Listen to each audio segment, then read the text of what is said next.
बिस्मिल्लाहिर्रहमानिर्रहीम। अस्सलाम वालेकुम नाज़रीन, प्रोग्राम सिटी 10 में मैं हूं आपकी मेज़बान अना यूसुफ। खबरों से आगाज़ करेंगे आज के प्रोग्राम का और इसके साथ साथ 11 बजे वाले सेगमेंट पे हमारे मेहमान भी हमें ज्वाइन करेंगे। आपकी बर्थडे वाला सेगमेंट भी शामिल करेंगे। माह रमज़ान तेज़ी से गुजर रहा है, आज 17वां रोज़ा हो चुका है और ये सिलसिला बड़ी तेज़ी से गुजर रहा है, आप पता भी नहीं चल रहा। मतलब एक वो कहते हैं ना, लूप पे लग जाना, जल्दी से काम सारा होता चला जा रहा है। तो इबादत कीजिए, जितनी दुआएं कर सकते हैं करें। अल्लाह ताला इस माह मुबारक की रहमतें हम सब पर नाज़िल फरमाए। चलें जी, प्रोग्राम का आगाज़ कर लेते हैं और आगाज़ हमारे पास आज की टॉप स्टोरीज़ क्या हैं। चिल्ड्रन अस्पताल से खबर है, अद्वियात चोरी पर गार्ड को गिरफ्तार कर लिया गया। सरकारी अस्पतालों से अद्वियात चोरी होने का सिलसिला मुसलसल जारी है।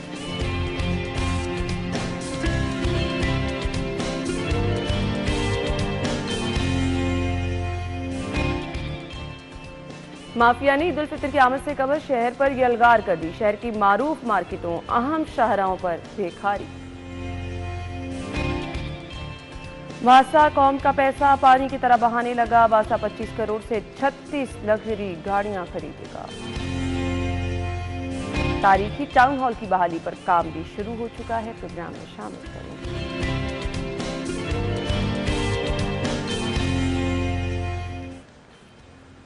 Welcome back once again. हमारे साथ हमारे सीनियर रिपोर्टर्स मौजूद हैं, आमिर रजा खान साहब और अली साई साहब। अस्सलाम वालेकुम। बहुत बहुत शुक्रिया। अली साई साहब से आगाज कर लेते हैं। वो इस वजह से अद्वियात चोरी के स्कैंडल जब कभी भी सामने आए, पुलिस ने क्या कार्रवाई की साई साहब? इसमें पुलिस तो तब कार्रवाई करेगी जब पुलिस को रिपोर्ट की जाएगी, जब ये स्कैंडल सामने लेकर आएंगे। हाँ। ये देखिए, सरकारी मामला इस तरह होते हैं, आप सड़क पे जाते हैं, आपका वार्डन चालान करता है, आपकी वार्डन के साथ बहस हो जाती है, आप इस लेवल पे पहुंच जाते हैं कि एक दूसरे के साथ दस्तो गिरेबान हो जाते हैं।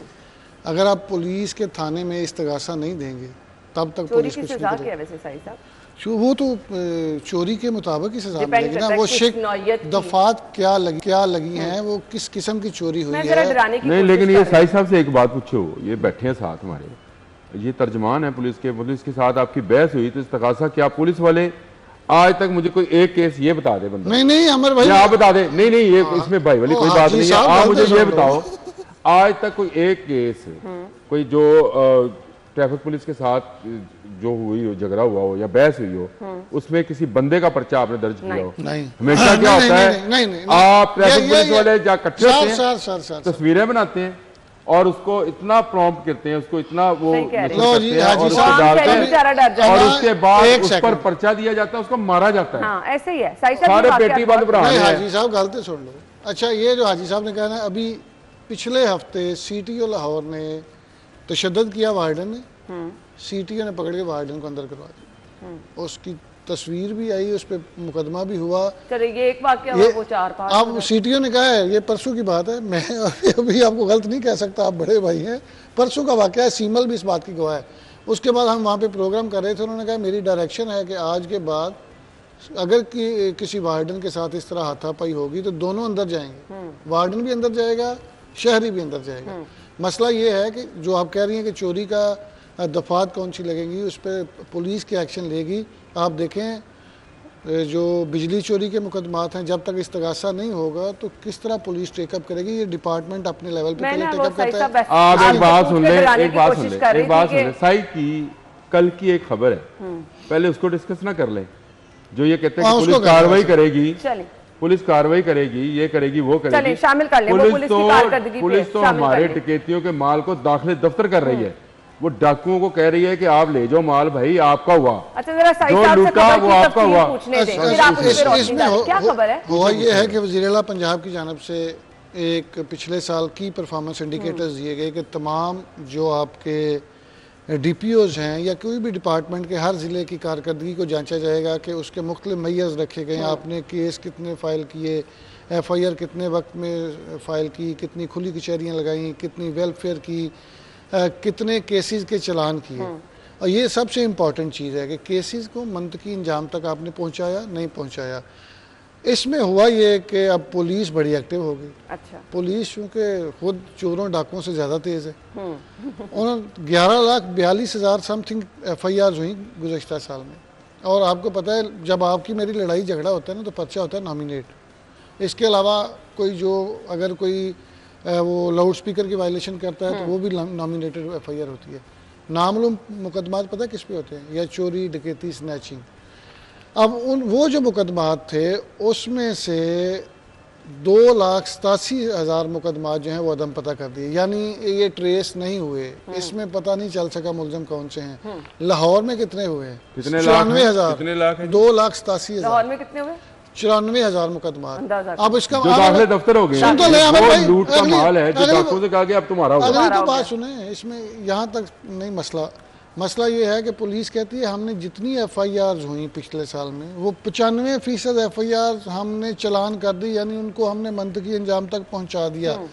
इस 2,94,000 जो अदम पता केसेस हैं उसमें 1,32,000 जो मुकदमात हैं लाहौर के 33,000 हैं, ये कोर्ट में भी कन्वे कर दिया अभी तक कि ये अनट्रेसेबल है।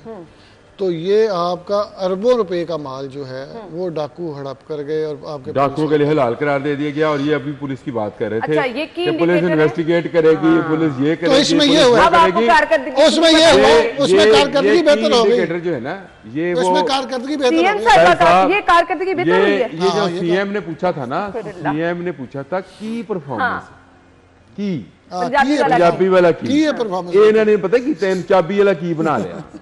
नहीं तो फिर इस परफॉर्मेंस पे सीएम साहब भाई लाहौर पुलिस की ये परफॉर्मेंस है। अब ये मैं आपको बताता हूं, हमारा अरबों रुपया उन्होंने हलाल करवार दे दिया डकैतों के लिए, चोरों के लिए। और आज की खबर सुन ले, नहीं इसमें अगली बात, आज की खबर सुन ले, लाहौर से चोरी होने वाली तमाम मोटरसाइकिलें बलोचिस्तान योब में एक मंडी लगती है, वहां बिकती है। अच्छा, आज की खबर है। अच्छा, ये आप मुझे बताएं, लाहौर से चोरी होकर पूरा पंजाब क्रॉस कर वो कोई सुलेमान की पहाड़ियों से ट्रक मोटरसाइकिलें भर भर कर जाकर योब की एक मंडी के अंदर फरोख्त कर रहे हैं। कहाँ गए आपकी सेफ सिटी के? कहाँ गए आपकी पुलिस? ये तो हमने आपसे सवाल पूछ रहे हैं, आप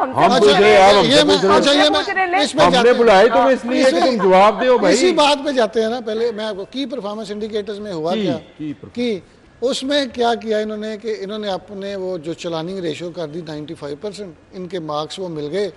अब सीएम जो साहबा, आमर भाई को इख्लाफ हो सकता है, आपको हो सकता है, सीएम साहबा ने अपनी टीम्स रखी हुई हैं।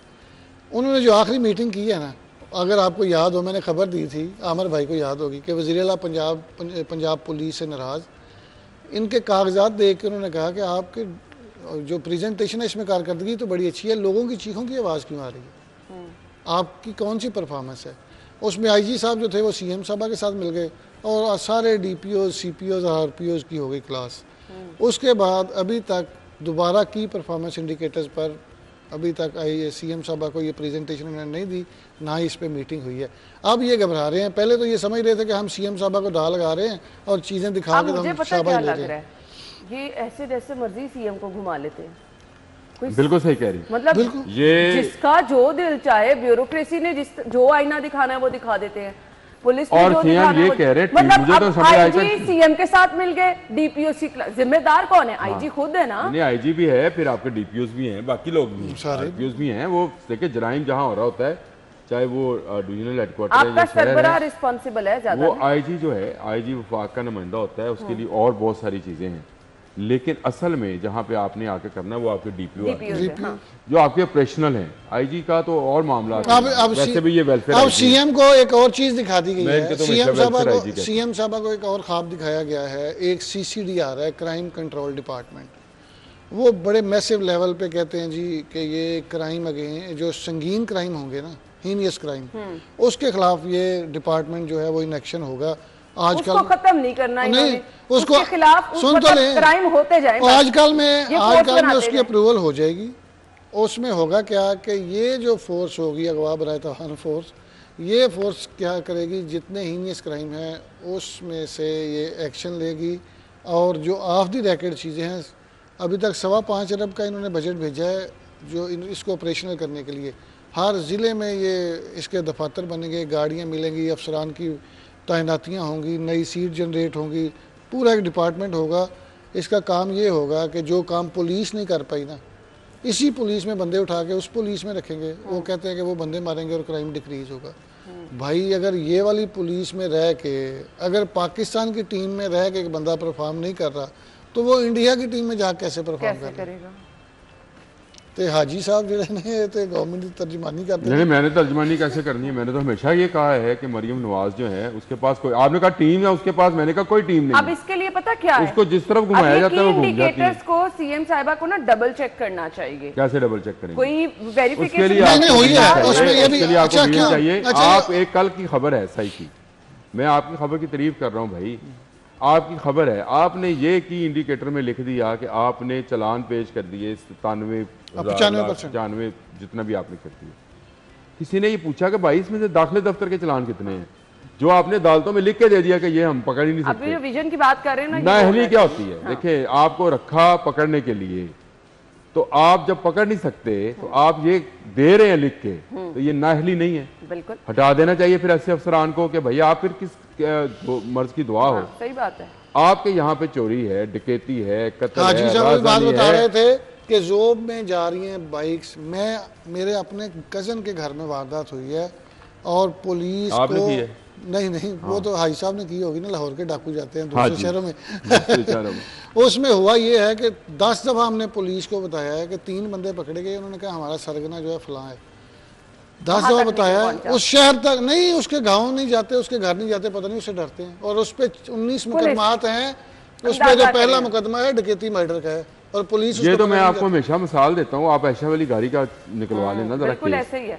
उसमें पुलिस ने कहा था हम नहीं जाएंगे, जाना है तो आप खुद जाएं। ये की इंडिकेटर्स क्या जाहिर कर रहे हैं सीएम साहिबा को? अब इस कारकर्दगी पर करना क्या है, इसको डबल चेक करना है, इसको कैसे मॉनिटर करना है? अगर यही की इंडिकेटर रहे तो फिर वो जो कौन सी स्पेशल क्राइम अगेंस्ट नहीं, क्राइम कंट्रोल डिपार्टमेंट, नहीं जो नई फोर्स बन रही है, जिन्हें कंट्रोल वो क्या करेगी, जिन्हें डाकू मारने, उनके की इंडिकेटर क्या होंगे अंदाजा नहीं है आपका। ये अगर मेयार होगा और उसमें मुझे एक अफसर ने बताया, अफसर की जुबानी है, वो कहता है जो मेरा इंटरव्यू हुआ तो मुझे जो बड़े साहब बैठे थे उन्होंने पूछा जी कि आप बंदे मार लेंगे?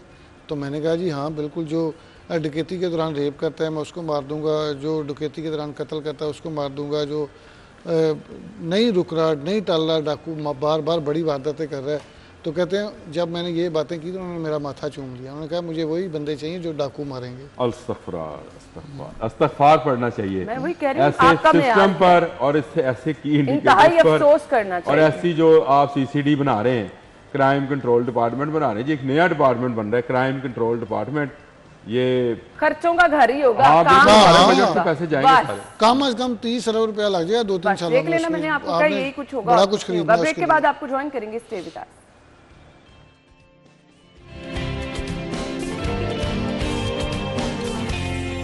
Welcome back once again. एक बार फिर से आ जाते हैं, मामला है चिल्ड्रन अस्पताल से अद्वियात चोरी का, जिस पर गार्ड गिरफ्तार हो गया। चलें, वी रियली अप्रिशिएट कि आपने गिरफ्तार कर लिया, बट ये प्रॉपर एक चेन होगी। उन्होंने छोटा चोर है ये, नहीं गार्ड का क्या है, बेचारा प्रॉपर एक चेन होगी। नहीं ये तो बेचारा चोर छोटा सा वो दरवाजे से अंदर जाने का रास्ता तमाम लोग आपके चोरी जो है वो स्टोर कीपर्स करते हैं, ये गार्ड के पास कहाँ से सामान आया होगा? चले मुझे बताएं। लाइंस जो हैं इसने इसको क्या वो पैकेट्स वगैरह जो इसके पास आते हैं नहीं आते हैं, स्टोर कीपर्स के पास आते हैं। मैंने एक दफ़ा एक वीलॉग किया था जिना हॉस्पिटल के एक उस पर जो स्टोर कीपर था, माशकी भर्ती हुआ, साई साहब सुनने वाली स्टोरी है उसकी, माशकी भर्ती हुआ और मिल मिला के वो स्टोर कीपर के ओहदे तक पहुंचा और वहाँ पहुँच के आज उसके हर बच्चे के पास नई ब्रांड की गाड़ी है। वलेंशिया में स्विमिंग पूल वाला घर है उसका, 3-4 कनाल का, उसने कभी होएगा। और मज़े की बात है वो पकड़ा गया और सिर्फ 1 माह के बाद दोबारा बहाल हो। अंदाजा करें उसकी दास्ताने जुबाने ज़दे आम है। नहीं तो भाई साहब ये मुझे बताएं कैसे बना मास्की से, कैसे वो वहां तक पहुंचा और कितना अप्रोच वाला बंदा होएगा और कितने पैसे वाला बंदा नहीं, वो अप्रोच वाला नहीं होगा भाई साहब। उसमें एक चीज है, आप भाई साहब करते रहे स्पोर्ट्स सारी ईमानदार होएगा। मैं आपको बताऊंगा उसमें मैं आपको बताता हूँ। होता ये है कि हर डिपार्टमेंट में एक छोटे रैंक का कांस्टेबल हो, हेड कांस्टेबल हो, जूनियर क्लर्क हो, सीनियर क्लर्क हो, इस रैंक का जो बंदा होता है ना वो बड़ा इन्फ्लुएंशियल होता है। वो क्यों इन्फ्लुएंशियल होता है? अच्छा, जैसे हाई साहब हमारे असाइनमेंट हेड हैं, इन्होंने एक बच्चा रखा है जो पानी लेके आता है, इनके लिए रोटी लेके आता है, इनकी गाड़ी की फ्यूलिंग करवा देगा। ये भी होता इसी तरह वहाँ पे ये तो प्राइवेट अदारा है, यहाँ पे तो आपको अपना काम जो है, जो अफसरान आते हैं ना, एक अफसर आया सीट पे बैठा, उसको जूनियर क्लर्क ने इतना फैसिलिटेट कर दिया कि उसकी सैलरी से 10 गुना 20 गुना ज़्यादा कमा के दिए। अब वो तो इसके गाने गाएगा। अब होता क्या है कि अगला अफसर आया, वो कहता है कि सारा दफ्तर फजूल ही फलां बंदा जो ना सही है करी रॉकेट साइंस जी मैं दसी वो भी यही दसिया ना नहीं तो नहीं आपने इसमें क्या नहीं चीज आपने क्या नहीं चीज शामिल की मास वाइज इसके कि मुझे बढ़ा के कोई एक बंदा बच्चों को लगा दिया काम कोई एक बंदा आता है, वो थोड़ा सा इससे हिलता है और उसको निकालता है नौकरी से, अगला आने वाला फिर उसी के गुण गाता है। और वो फिर मैंने अपनी आंखों से देखा है 2-3 अदारों के अंदर कि वो सिर्फ यहाँ तक महदूद नहीं होता कि अपने डीजी या डायरेक्टर तक, वो सेक्रेटेरिएट तक भी उसका असरअंदाज कर जाता है। पैसा बोलता है ना जी, पैसा बोलता है, वो उसने थोड़ी जो बोलना है। मुतलका मिनिस्टर ऑफिस है उसमें भी उसका बड़ा असर रसूख होता है। तो वो 10 गाड़ियां ले, वो 10 के साथ 10 दूसरी ये एक टीचिंग हॉस्पिटल की बात है। अगर आप में बाकियों पे चले जाएं, मैं एक जैद की एक स्टोरी है मेरे पास, इसी तरह म्यू हॉस्पिटल की सवाल ये है क्या कहीं सीसीटीवी कैमरे नहीं लगे? वो क्या करेंगे? क्या कहीं रिकॉर्ड कीपिंग का आपके पास निजाम नहीं है? सीसीटीवी कैमरा क्या करेगा? जिसका कंट्रोल भी एक इंसान के पास है, वो सीसीटीवी कैमरा क्या करेगा? जिसका कंट्रोल भी एक इंसान के पास है, कौन आ रहा है कौन जा रहा है, गार्ड अगर अंदर जा रहा है, स्टोर कीपर अगर बाहर जा रहा है, तो क्या सीसीटीवी कैमरे पे बैठा कोई शख्स जो है वो नहीं? अब गार्ड को क्या पता है कि मेडिसिन लेके बंदा कहाँ जा रहा है और कौन बंदा क्या कर रहा है? वो हो सकता है वो इसीलिए लेके जा रहा है और ये हॉस्पिटल की। अच्छा, इसको आप एक लीड समझे, ये समझता है लीड किसको बोलते हैं, इसको आप एक लीड समझे कि एक बंदा पकड़ा गया, अब ये रैकेट पकड़ा जाएगा जी, यही समझेंगे। लेकिन नहीं होगा, सिर्फ इसी बंदे को कोई 2 माह 3 माह की सजा होगी और ये वापस सिक्योरिटी गार्ड भर्ती हो जाएगा या किसी और अच्छे ओहदे पे आ जाएगा, क्योंकि ये तो इसको तो अफसोसनाक ही कह सकते हैं। नहीं तो यही है हॉस्पिटल के अंदर, आप आज हॉस्पिटल के अंदर आपसे कहा जाता है कि हमारे पास जो है वो एक्सरे वाली वो फिल्म नहीं है, आपसे कहा जाता है हमारे पास जो इंजेक्शन है वो नहीं है। कहाँ जाते हैं? कहाँ जाते हैं? वही ना, सारा सामान अरबों रुपए का सामान आता है। मैडम सीएम ने जब विजिट किया था म्यू हॉस्पिटल में, वहाँ के जो शिकायत थी कि लोगों के पास तो छोटी छोटी चीज़ें उनको नहीं मिल रही थी, लेकिन जब ये प्रेस रिलीजेस जारी करते हैं तो फिर तो ऐसे लग रहा होता है कि हमारे हॉस्पिटल जो है वो प्राइवेट हॉस्पिटल से बेहतर सर्विसेज, यूरोप से लोग इलाज कराने, यूरोप से इलाज कराने। लेकिन जब वहाँ पे चले जाएं, जो इनका एटीट्यूड होता है, जो ये लोगों के साथ जिस तरह ट्रीट कर रहे होते हैं, अल्लाह ताला हॉस्पिटल नहीं, हालांकि हाजी साहब तो वीवीआईपी रूम में बैठे रहे थे, ये तो बड़े खुशकिस्मत है। हाजी साहब तो ये बात कर रहे हैं। हाजी साहब, आपको पता है हाजी साहब के कमरे में डेली बड़े बड़े डॉक्टर जाके इनको चेक करते थे। आज भी नहीं, मैं तो हमेशा ये बोलता हूँ क्योंकि मेरी तो तवज्जो जो थी वो सीएम, जिस वक्त निगरान सीएम थे वो कर रहे थे, तो मेरे लिए तो उन्होंने हर चीज प्रोवाइड कर देनी थी, लेकिन उसके बावजूद मैं समझता हूँ हालात बहुत बुरे हैं। जो हालात हैं आप सोच नहीं सकते कि कोई भी इन अस्पतालों का मुंह ना देखे। अल्लाह ताला सबको इनसे दूर रखे। हम ब्रेक के बाद आपको ज्वाइन करेंगे।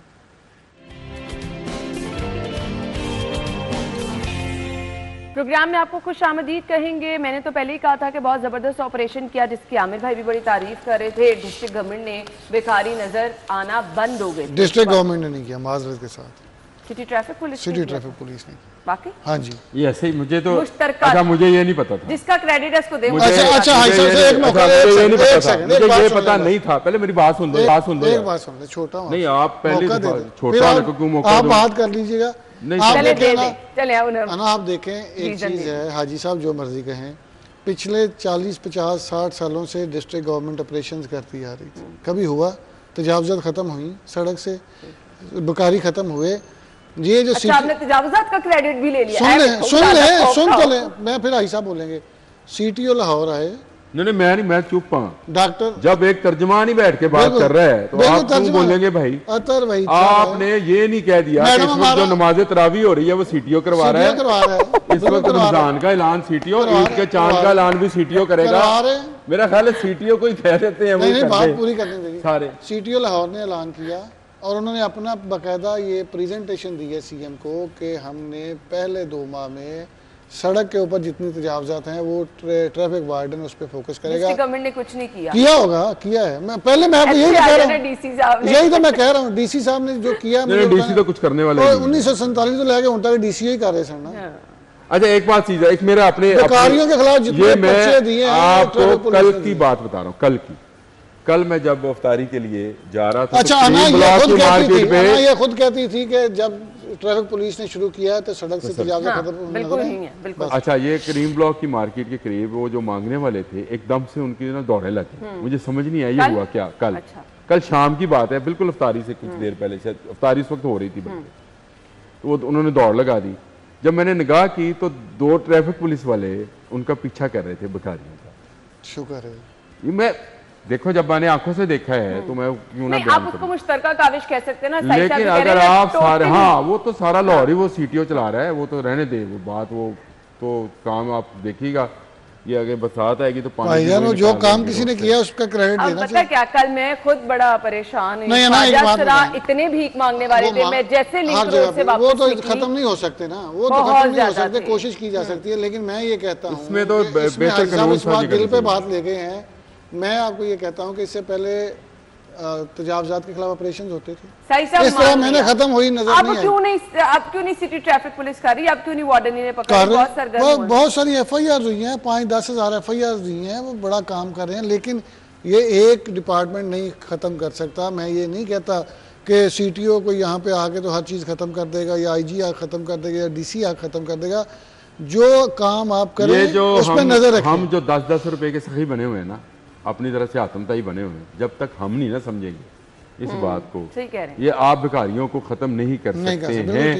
आप एक खबर है आपके अखबार के अंदर ही, मार्केट चौक चौराहों में भिखारियों के भरमार, कहता है जी मैं हफ्ते में 3 दिन काम करता हूँ, 80,000 रुपया महीना कमा रहा हूँ। भिखारी कह रहा है, उसका इंटरव्यू है।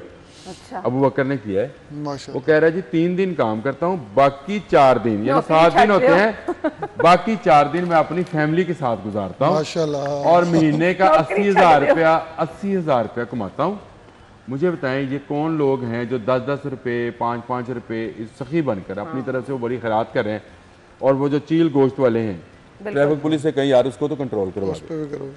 ये तो उनकी जिम्मेदारी है कि ट्रैफिक में हलल है उनका खड़े होना, बिल्कुल ऐसे ही, और वो भी खड़े हैं। तो मुझे बताएं ना भिखारी कंट्रोल होते हैं। अब ये आपको ईद तक तो कोई काबू करता नजर नहीं आएगा, क्योंकि ट्रैफिक पुलिस अपना काम कर रही है।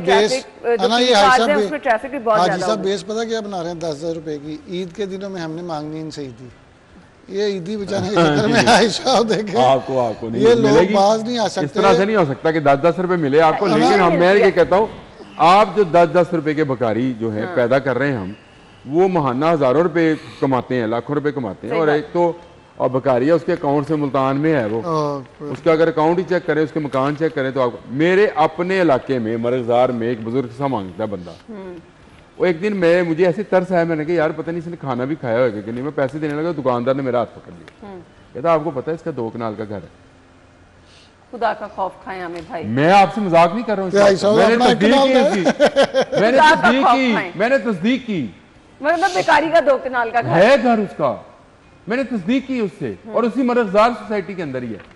तौबा, मजा है, कहते हैं इसके भाई को भेज देते हैं, ये कमा के ले जाते हैं। हाजी साहब की सोसाइटी दी एसोसिएशन का कोई सदर सुदर होए। अच्छा जी, वासा से खबर ले लेते हैं, 25 करोड़ से 36 लग्जरी गाड़ियां खरीदी जाएंगी। मौजे नहीं हो गई वासा की? वासा मौजे करवा रहा है जी, पूरा लाहौर डूब जाए पानी में, इनके तो मौजे हैं। आजकल तो मुझे वो एनवायरमेंट प्रोटेक्शन अथॉरिटी वालों की गाड़ियां नहीं नजर आ रही हैं, मोटरसाइकिलें नजर, वो करते क्या है मुझे समझ नहीं आई। ये देखिए आलूदा तरीन शहरों की फहरिस्त में नंबर 1 है, ऊपर कूड़े को आग लगाई। आप जिस मर्जी कनाल रोड पे जिस मर्जी वक्त पे चले जाएं, आपको EPA की नई बड़ी हैवी बाइक्स और घुमाते हुए और तेज चलाते हुए और ट्रैफिक को सायरन बजाते हुए गुजरते नजर आएंगे। मुझे आज तक समझ नहीं आई कि उनका काम क्या है और क्यों मरियम औरंगजेब ने इनको रखा है। अब आ जाए वासा की गाड़ियों की तरफ, तो वासा तो भाई कब से इस शहर को तबाह करने की जिम्मेदारी उठाए हुए है और डबोने की ख्वाहिशात पूरी कर रहे हैं। हर बरसात में इस शहर के बहुत सारे इलाके डूब जाते हैं। हर बरसात से पहले ये बराए नाम सफाई ऑपरेशन करते हैं, बराए नाम काम करते हैं। आपकी गटर लाइनें चौक हैं, आपके जो सीवरेज लाइंस हैं जो कि कैंट ड्रेन है, सिटी ड्रेन है, सारी की सारी। आज आप चले जाएं चौक है, आप अपने ये शंघाई ब्रिज के साथ जो चंद्राय रोड है वहाँ उसके नाले पे चले जाएं, आपको समझ आ जाएगी कि वासा काम क्या करता है। गाड़ियाँ छोड़ें, इनको जहाज लेकर दें, ताकि ये ऊपर ऊपर से शहर का मुआयना तो कर सके। नहीं जी, अफसरान की ख्वाहिशात पूरी करेंगे, फर्नीचर लेंगे, लैपटॉप लेंगे, कंप्यूटर लेंगे, फोटोकॉपी का सामान खरीदेंगे और काम क्या करेंगे वो आपके सामने ही होगा। सही साहब ना, मसला पता क्या है, शहर में पानी हमें कम ही दस्तयाब होता है। जो इस तरह, तो वो कहते हैं जो बारिश का पानी है वो तो शहरी एक दफ़ा देख लें। कभी कभी हम वहाँ पे कश्तियों में, अल्लाह ताला मग़फ़िरत फरमाए, हमारे वो साहबका रिपोर्टर थे रिफ़त अब्बास साहब, वो अभी कुछ दिन पहले उनकी वफ़ात हुई है।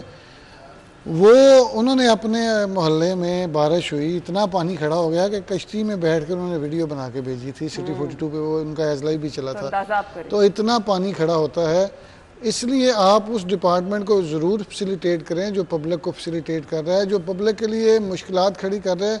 मेरा नहीं ख्याल उनको फैसिलिटेट करना चाहिए। आप लाखों करोड़ों की उनको गाड़ियां लेके दे रहे हैं। बिल्कुल अफसरान यहाँ पे मज़े करते हैं, वो पुरानी गाड़ियां हो गई होंगी, नई गाड़ियां नहीं आई होंगी।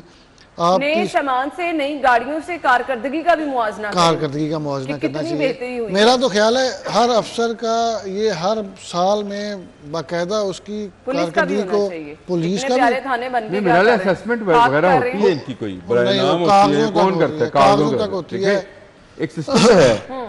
अब वो ईमानदारी वहाँ ऊपर अफसर ही नहीं कर रहा होता। अच्छा होता है वो ब्लाइज हो रहा होता है। हाँ ऐसा होता पता क्या है कि जो ऊपर आपके बैठे होते हैं ना, अगर आपके साथ उनकी बनती है तो वो फिट फॉर सर्विस लिख देते हैं, अगर आपके साथ नहीं बनती तो नॉट फिट फॉर कर देते हैं। इसमें तो कोई मसला ही नहीं, एक नॉट कोई करना है या हटा देना है या लगा देना है।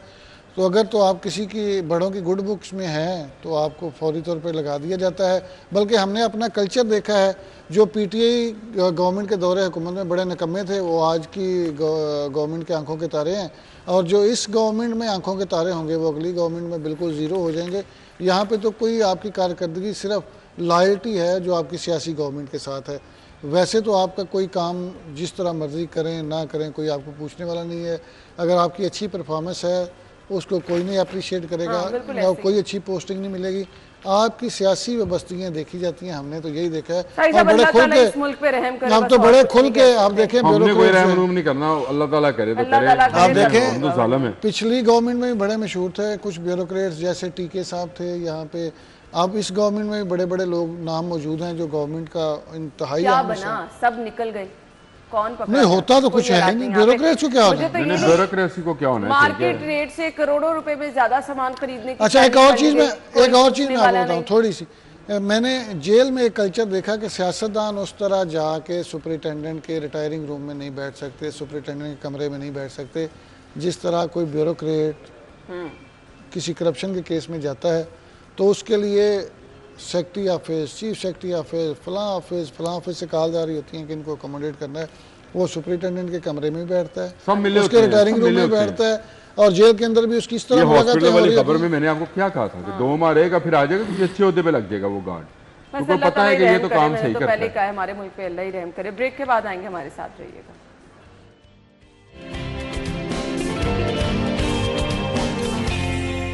Welcome back. अब ज़रा तालीम की तरफ आ जाते हैं। तालीम के साथ क्या किया जा रहा है? मैट्रिक इम्तिहानात, लड़की समेत 3 जाली उम्मीदवार गिरफ्तार किए गए हैं।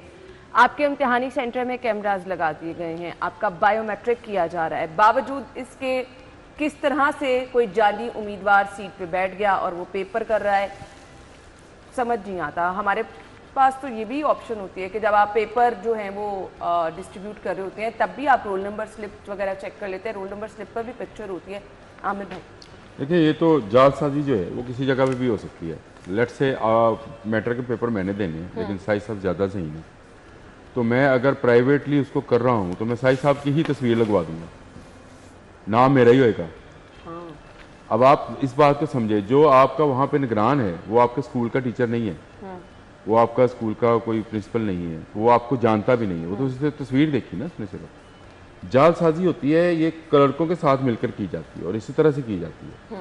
अगर आप प्राइवेट स्टूडेंट्स हैं वहाँ पे जालसाजी का इम्कान है। स्कूल से जो दाखिले जाते हैं वहाँ पे कम होता है, होता ज़रूर होगा, मुझे नहीं पता इसका सरकारी स्कूलों का क्या सिस्टम है, लेकिन वहाँ पे इम्कान कम है ऐसे तलबा का, क्योंकि बच्चों ने खुद फॉर्म जमा करवाने, टीचर जानते हैं, सारे टीचर जानते होते हैं और वो फॉर्म खुद भिजवाते हैं स्कूल वाले, तस्वीरें भी खुद भिजवाते हैं, तो वहाँ पे इम्कान कम है। लेकिन मैं अप्रिशिएट करूँगा कि जिस तरह से इस वक्त महकमा तालीम जो है कैमरों के ज़रिए मॉनिटर कर रहा है तमाम के तमाम इसको, और नकल का इम्कान आखिरी हद तक कम है शहरों के अंदर। मुझे बाकी देहात का मुझे नहीं पता वहाँ पे क्या सूरत हाल है। मॉनिटरिंग रूम से बकायदा मॉनिटर किया जाता है। फिर लड़की भी पकड़ी गई है, लड़की भी पकड़ी गई। हाँ तो पकड़ी गई ना, ये तो अच्छी बात। देखें अगर चोर पकड़ा जाए, यही तो मैं बोलता हूँ कि चोर पकड़ा जाए तो साई साहब कहेंगे जनाब, साई साहब तो कह रहे हैं कि चोरों से कहा गया कि जो लूट का माल है वो आपका होगा। अप्रिशिएट कर रहे हैं जो लोग मुलविस थे उन तक तो पहुंचेंगे ना। अब तो पकड़ा गया, उम्मीदवार कोई बैठ गया। मैंने आपको हॉस्पिटल वाली खबर में कहा था कि इसका रैकेट पकड़ा जाना चाहिए, इसको सिर्फ सजा नहीं होनी चाहिए। इस बच्ची को यहाँ तक लाने में जो जो भी कैरेक्टर है जो उसको सजा होनी चाहिए। वो देखिए आपने बेसिक एक बंदा पकड़ लिया, अब उसके रैकेट तक। ये तो इनोसेंट लोग हैं, ये बच्चे हैं, ये को घर से किसी के पास 30, 40, 50 हज़ार रुपया खर्च किया होगा, 1 लाख रुपया खर्च किया होगा, ये बात मान लेते हैं। बात देखने वाली ये है कि इनको यहाँ तक लेके कौन आया, कौन कौन लोग उसमें मुलव्वस हैं, जिन्होंने कैमरों को भी धोखा दिया, जिन्होंने आपकी फेशियल जो अटेंडेंस है उसको भी धोखा दिया, जो बायोमेट्रिक इम्तिहानी सेंटर में हुआ है, उसको क्या पता कितने इम्तिहानी सेंटर्स में यही उसको भी धोखा दिया। ये तो 3 लोग पकड़े गए हैं, पता नहीं कितने ऐसे लोग थे जो बैठे हैं। और फिर वो उन बच्चों का फ्यूचर क्या होगा जिन बच्चों की जगह पे बैठ के इन्होंने पेपर दिया है। इसका मतलब वो बच्चे से डिग्री हासिल करना चाह रहे हैं। अल्लाह करे उनका फ्यूचर बेहतर हो। अगर वो किसी भी पोस्ट पे लोगों को तो नहीं होता, किसी भी पोस्ट पे चले जाते हैं तो वो हमारे लिए उनकी सर्विसेज क्या होंगी। उन्होंने जो बंदा अपने पेपर नहीं खुद दे सका, जिसका इसका इतना मेंटल लेवल नहीं है कि वो साल बाद अपना जो सालाना पेपर्स हैं उसमें अपीयर नहीं हो रहा, उनको क्लियर नहीं कर सकता, वो पैसे दे के कोई पोस्ट ले लेता है, कोई नौकरी ले लेता है, वहाँ पे जाके वो हमारे लिए अपने मुल्क के लिए क्या करेगा। यही लोग हैं जो बोझ बने हुए हैं, यही लोग हैं जो आपके पूरे के पूरे सिस्टम पे बोझ बन के बैठ जाते हैं। लाखों करोड़ों रुपए की सैलरीज, दूसरे इनको इंसेंटिव दिए जाते हैं और बाद में इनकी कारकर्दगी बिल्कुल जीरो होती ना। कोई QR कोड स्कैन करता तो ना वहां तक पहुंचा जाता। नहीं फिर ये तो अमला किया, सारे के सारे सेंटर ये तो QR कोड को चेक किया। ये तो टास्क फोर्स है, वो चेक कर रही है ना। वो जो वहाँ पे निगरान थे उन्होंने क्या किया? वो तो चेक नहीं ना कर सकते हैं शाह साहब, वो एक बच्चे का वो तो नहीं चेक करेंगे। वो कैसे कर सकते हैं? वो तो आपकी टास्क फोर्स ही करेगी। बाहर से अगर 3 बंदे आके पूरा सेंटर चेक करें। रैंडम QR कोड चेक करते हैं ना आके, जो आपकी छापामार टीम भी आती है वो भी सब बच्चों का। वो चेहरा पड़ा जाता है आपका। आपको पुलिस वाले जब पकड़ते हैं ना, तो जब मेरे जैसा कोई शरीफ आदमी गुजरता है तो सत्ता ही खैर होती है। उसको पता है कि आमिर भाई आप कहने लगे नहीं माशाल्लाह शरीफ आदमी, नहीं वो शक्ल ही बता देती है बंदे जो देखो अपनी गवाही खुद दे रहा है कि मैं मेरे जैसा शरीफ आदमी।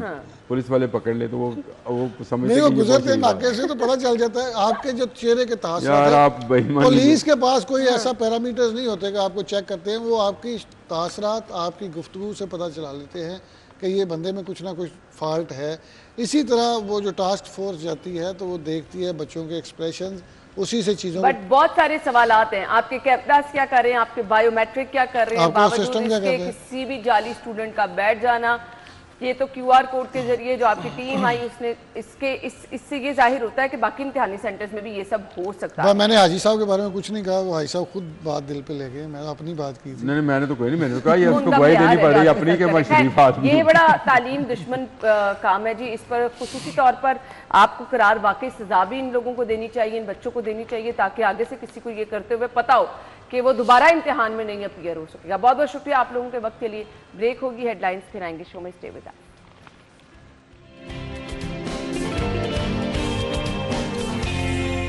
Welcome back once again. Programme के सिलसिले में जी हम गुफ्तगू करेंगे क्योंकि आजकल लोग बड़े चूजी हो गए हुए हैं और जब आप अपनी स्किन से रिलेटेड या खाने पीने वाली चीज़ों से रिलेटेड गुफ्तगू करते हैं तो मैक्सिमम लोगों की अब चॉइस है कि ऑर्गेनिक प्रोडक्ट्स होनी चाहिए क्योंकि इसके साइड इफ़ेक्ट कोई नहीं होते हैं।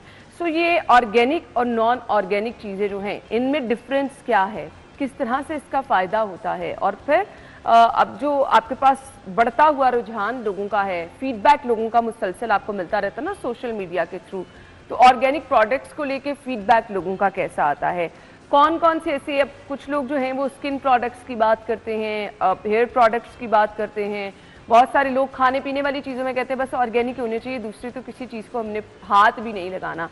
सो बेस्ट इनमें से कौन सी हैं उस पर भी बात करेंगे, अरोमा थेरेपी पे भी बात करेंगे। नजम मजारी साहब ने हमें ज्वाइन किया है, अरोमा थेरेपिस्ट हैं, वेलकम करेंगे। अस्सलाम वालेकुम जी। वालेकुम सलाम। बहुत बहुत शुक्रिया। लोग बड़े स्मार्ट भी हो गए हैं, चूजी भी हो गए हैं। अब आपके पास जितनी ज्यादा ऑप्शंस आ गई हैं ना, तो लोग कहते हैं बेस्ट होना चाहिए। लोगों का रुझान बहुत ज्यादा ऑर्गेनिक चीजों की तरफ होता जा रहा है। ये ऑर्गेनिक होती क्या है? जी अच्छी बात है कि जी पूरी दुनिया जो है ना वो शिफ्ट हो चुकी है ऑर्गेनिक के ऊपर। और अगर देखा जाए तो ये हमारा जो सेंट्रल एशिया था, जो हमारे पाको हिंद था, ये यहीं से ही ऑर्गेनिक यूरोप की तरफ, पूरी दुनिया की तरफ गया था। और आज पूरी दुनिया ऑर्गेनिक पे शिफ्ट हो चुकी है और हम उस तरह 100% शिफ्ट नहीं हुए। मैं दोबारा उस बात पे आता हूँ कि ऑर्गेनिक, सबसे पहले बताऊंगा ऑर्गेनिक होता क्या है। ऑर्गेनिक होता है कि कोई भी क्रॉप है, कोई भी फसल है, या कोई भी फूड है, या कोई भी इंग्रेडिएंट है, वो बीज से लेके कस्टमर की टेबल तक, खाने तक, उस पर अगर कोई भी केमिकल प्रोसीजर, कोई भी खाद, कोई भी केमिकल उसके ऊपर स्प्रे नहीं की जाती। अच्छा। और वॉशिंग में भी जब आप किसी इंग्रेडिएंट को, जैसे हल्दी है, उसको वॉश किया जाता है तो तेजाब के साथ धोया जाता है, तो उसमें होता है कि उसको भी अगर आपने पानी के साथ सही नेचुरल इंग्रेडिएंट से साफ करें। और पैकिंग में भी, यानी कि अगर आप उसे फॉर एग्जांपल स्ट्रॉबेरी है तो अगर कोई आप जूस बना रहे हैं तो उसमें भी कोई आपने केमिकल प्रिजर्वेटिव नहीं डालना, किसी तरह के केमिकल्स नहीं डालना, किसी तरह का कोई फ्लेवर नहीं डालना, कोई कलर नहीं डालना। अच्छा। और वो डायरेक्ट अगर कस्टमर तक आ रहा है तो उसको आप ऑर्गेनिक कहते हैं। अगर आप उसमें कोई प्रिजर्वेटिव डाल रहे हैं, केमिकल प्रिजर्वेटिव, नेचुरल प्रिजर्वेटिव भी आते हैं, कलर डाल रहे हैं तो आप नेचुरल कलर डालें जो कि प्लांट से और फूड से निकाला जाता है। कोई केमिकल कलर डाल रहे हैं, कोई उसमें खुशबू डाल रहे हैं एक्स्ट्रा, या उसके अलावा उसको वॉशिंग में कोई ऐसा केमिकल प्रोसीजर कर रहे हैं, या खाद डाल रहे हैं, तो वो सारे प्रोडक्ट्स केमिकल हो जाते हैं। और इन सारी चीज़ों से पाक जो प्रोडक्ट होता है वो ऑर्गेनिक कहलाता है। और इसकी मार्केट है पूरी दुनिया में, अब ये बहुत ज़्यादा होता जा रहा है, क्योंकि कोविड के बाद दुनिया बहुत शिफ्ट हुई है और ऑर्गेनिक के ऊपर। क्योंकि जितने लोग भी अब हयात हैं, कोविड से सर्वाइव किए हैं, इट्स मीन के हमारी इम्यूनिटी अच्छी थी तो हम सर्वाइव कर चुके हैं। तो लोग अपनी ना, अब मेडिसिन से ज़्यादा लोगों को होता है यार हम अपनी इम्यूनिटी को ठीक करें, तो उसकी वजह से जो ना लोग सारे ऑर्गेनिक पे शिफ्ट हो रहे हैं और इसका एक इनकलाब आया होगा पूरी दुनिया में। सही, नो डाउट। आप वैसे ही हम अब लोगों को देख रहे हैं, वो लोग जो कोई डाइट कॉन्शियस हैं, वो लोग जो मुख्तलिफ हम कहवे अगर देखें तो लोग कहते हैं जी ऑर्गेनिक होने चाहिए। बहुत सारा लोग जो है इस तरफ जा रहे हैं। अच्छा, अब रुझान तो इसका बढ़ता चला जा रहा है। अब लोग अगर बालों के लिए कोई प्रोडक्ट लेने जाते हैं, शैम्पू की जगह कहते हैं कोई ऑर्गेनिक चीज मिल जाए, हमारे बालों को जल्दी बाल गिरना बंद हो जाए, तो अच्छे रिजल्ट होते हैं इनके। जी देखें, जहाँ तक बात है शैम्पू की, तो शैम्पू में एक ही इंग्रेडिएंट होता है जो केमिकल होता है, उसको कहते हैं SLS, सोडियम लोरेट सल्फेट।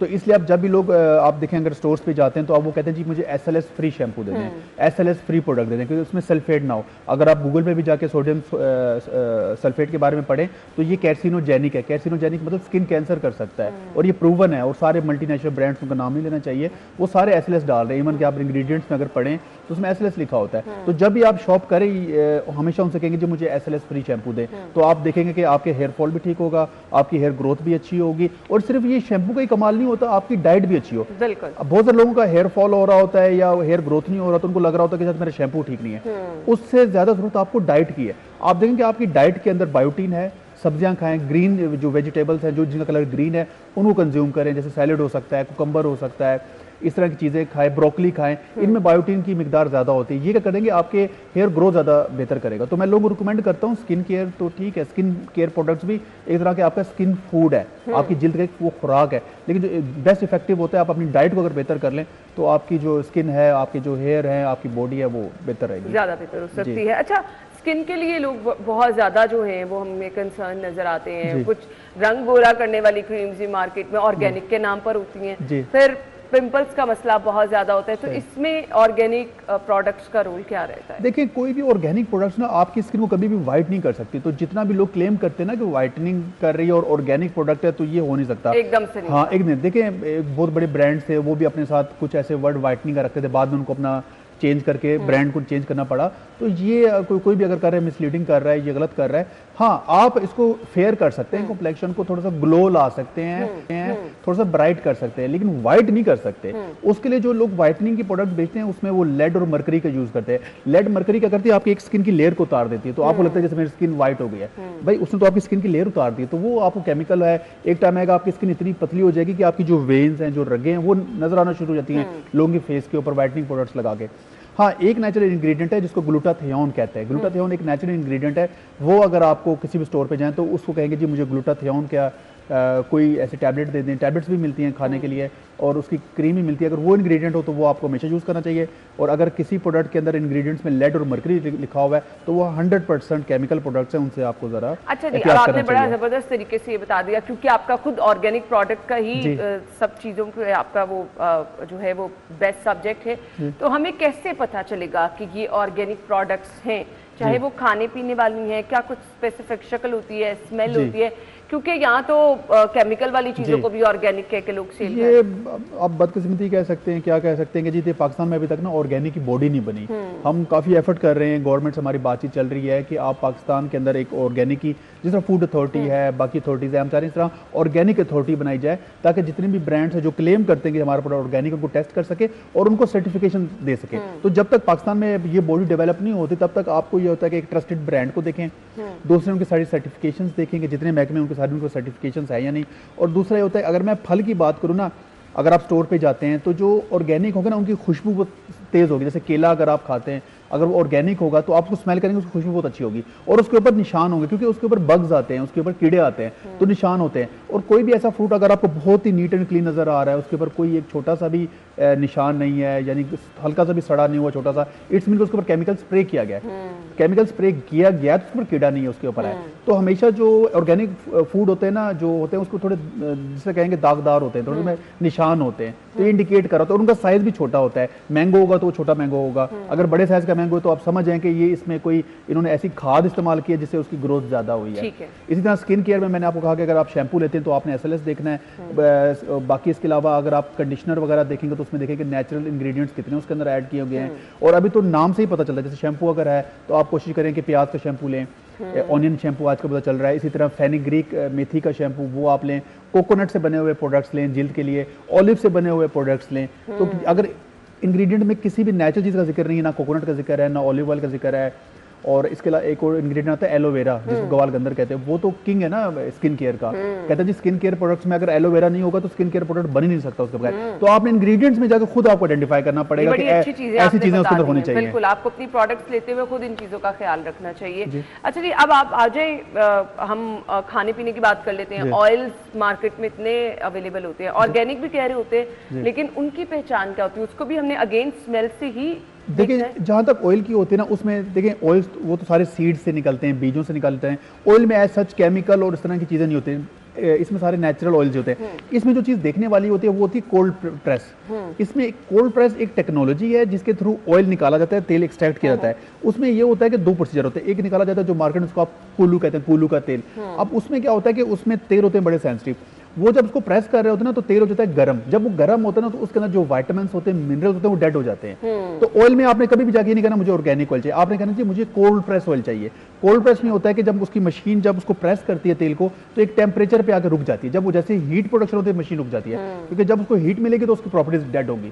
तो ऑयल में जब भी लोग, मैं हमेशा लोगों को रिकमेंड करना चाहता हूँ कि कभी ना सोचें कि ये नेचुरल है, ऑर्गेनिक है, वो नेचुरल ही होता है। जैसे कोकोनट ऑयल, कोकोनट है, वो नेचुरल ही होता है।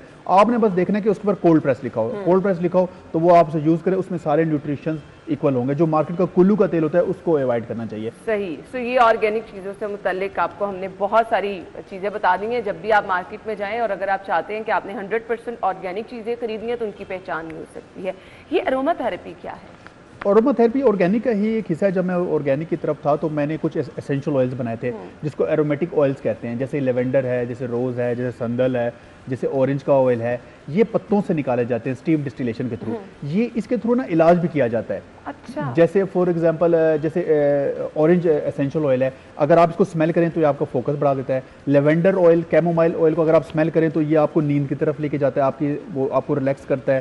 रोज जो है वो इसी तरह एक मौसम को, यानी आपने लगाना नहीं ऑयल, सिर्फ स्मेल करना इसको नहीं, आप लगाएंगे तो भी ऑफ कोर्स तभी आपको खुशबू आएगी, लेकिन ये क्योंकि हाईली कॉन्सेंट्रेटेड होते हैं तो डायरेक्ट स्किन पे हम लगाने के लिए हम रिकमेंड नहीं करते। इसको किसी तेल के साथ, कोकोनट ऑयल के साथ, ऑलमंड ऑयल के साथ मिक्स करके आप स्किन पे एज ए बॉडी मसाज ले सकते हैं, या इसको पानी में करके अपने रूम में एज एयर फ्रेशनर के तौर पर इस्तेमाल कर सकते हैं। जैसे लेवेंडर ऑयल है, अगर उसको आप तकिए के ऊपर एक ड्रॉप डाल दें तो आप देखेंगे आपको नींद बड़ी अच्छी आएगी। तो ये अरोमा थेरेपी, अरोमा कहते हैं खुशबू को, थेरेपी मतलब इलाज। तो इससे बाकायदा ये इलाज होता है। इवन के जो लुबान है, अगर आपने अरब कंट्रीज में देखा हो कि जब भी वहाँ पे जो पंचायत लगती है ना, जब कोई फैसला होता है तो आप देखें वो एक दूनी टाइप की खुशबू होती है, वो ला कर देते हैं, सब लोग उसको स्मेल करते हैं। उसमें होता है लुबान। वो पता क्यों दिया जाता है? ताकि जितने भी लोग, क्योंकि फैसले के टाइम सारे एग्रेसिव होते हैं, गुस्से में होते हैं, एक फैसला होना होता है, तो वो क्या करता है, लुबान उन सब लोगों को हम्बल करता है, रिलैक्स करता है। तो जब आप स्मेल करेंगे तो आपके जितना भी गुस्सा एंजाइटी होता है, आप थोड़े से रिलैक्स हो जाते हैं। तो वो हमेशा पंचायत में वो स्मेल करवाई जाती है सबको। अक्सर अरबियों के अंदर एक कल्चर है, वो सब दूनी टाइप आती है, वो सब उसका स्मेल करते हैं, फिर अगले को दिया जाता है। तो उसके पीछे एक लॉजिक है, उसके पीछे एक थेरेपी है बाकायदा। तो ये आपको रिलैक्स करती है। लुबान का ऑयल जो है ना, जिसको इंग्लिश में फ्रैंकिंसेंस ऑयल कहा जाता है, ये ऑयल्स का किंग कहा जाता है। कहते हैं ऑयल्स का अगर बादशाह कहे ना, जैसे फलों का बादशाह मैंगो है, इस तरह तेलों का बादशाह फ्रैंकिंसेंस है, जिसको लुबान किया जाता है। अगर आपको स्मेल करें तो यहाँ पे तो नहीं कल्चर है, लेकिन आपके अगर घर में ऐसे लोग हैं जो बहुत ज़्यादा जज्बाती है, बहुत गुस्सा करते हैं, तो आपको घर में लुबान का ऑयल जो है ना, तो आजकल हर घर में ही है। बट अच्छा, अब छोटे छोटे मसाइल, कुछ लोगों को मुसलसल सर दर्द रहता है, बॉडी में पेन रहती है, लेथार्जिक कुछ लोग रहते हैं, हाई ब्लड प्रेशर, शुगर, क्या इन मसाइल का हल भी है? जी बिल्कुल। अभी तो जो लुबान का ऑयल है, फ्रैंकिंसेंस है, ये तो वेट लॉस के लिए भी अब बड़ा काम हो रहा है।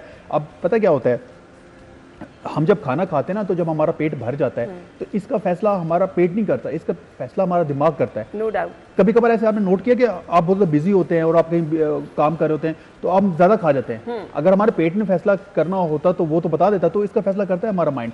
तो फ्रैंकिंसेंस क्या करता है कि जो हमारे माइंड में केमिकल होता है ना, जो बताता है आपको कि जी आपका पेट भर गया है, तो फ्रैंकिंसेंस पहले जाके उसको एक्टिव कर देता है, उस सिग्नल को। उससे क्या होता है, जब आप खा रहे हो तो आपको फीलिंग आ रही है जैसे मेरा पेट भरा हुआ है, क्योंकि फ्रैंकिंसेंस ने जाके उस नोड को एक्टिव कर दिया। हमारी बॉडी में ना जैसे वो पियानो के नोट्स होते हैं, तो हमारे नोट्स होते हैं, गुस्से का नोड होता है, इसी तरह नींद का एक नोड होता है। तो अक्सर लोग कहते हैं मुझे नींद नहीं आती, इसका मतलब जो उनका नोड है ना, केमिकल रिलीज नहीं करता नींद का माइंड में केमिकल रिलीज होता है, फिर आपको नींद आती है।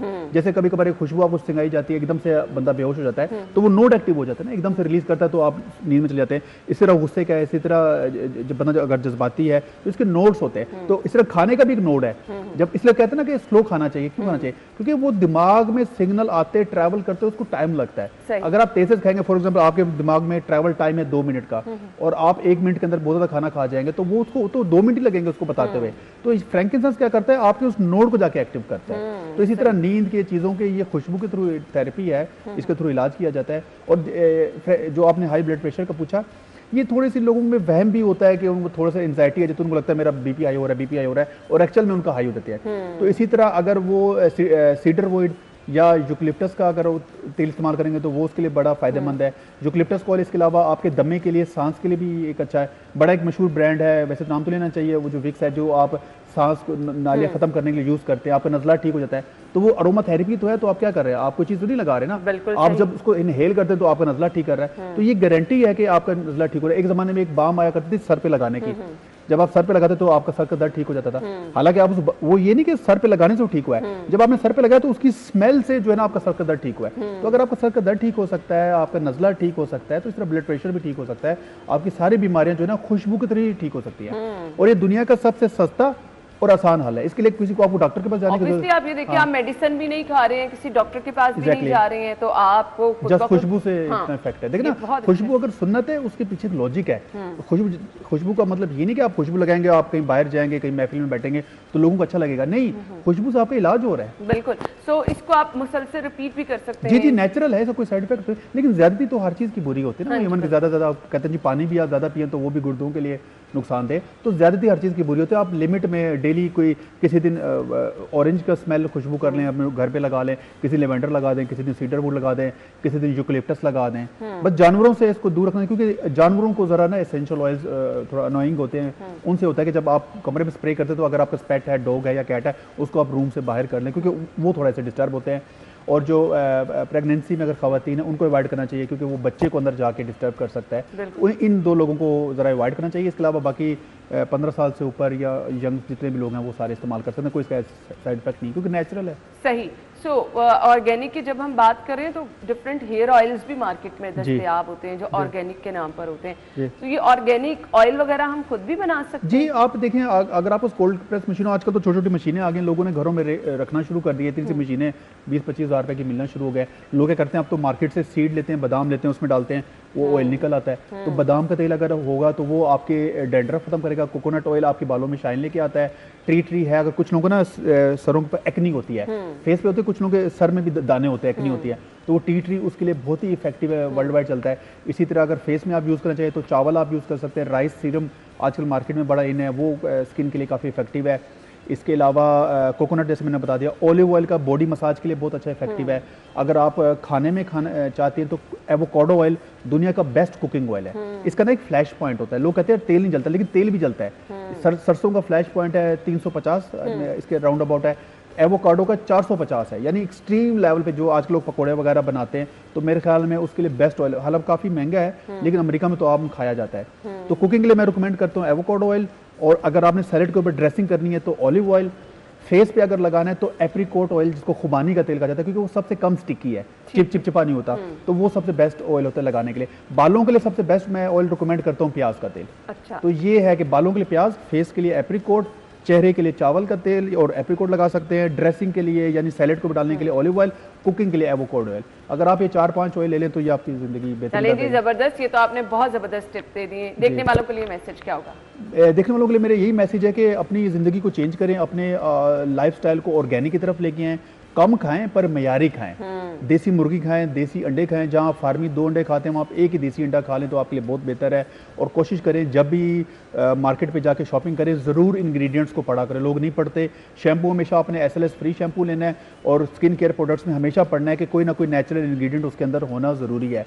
अगर सारे केमिकल्स के नाम लिखे हुए हैं तो प्लीज़ ऐसे प्रोडक्ट्स से अवॉइड करें और लोकल पाकिस्तानी ब्रांड्स को लें ताकि उनकी जो है ना हौसला अफजाई उसके। थैंक यू सो मच, आपके वक्त का बहुत बहुत शुक्रिया। नाज़रीन, हम ब्रेक के बाद आपको ज्वाइन करेंगे।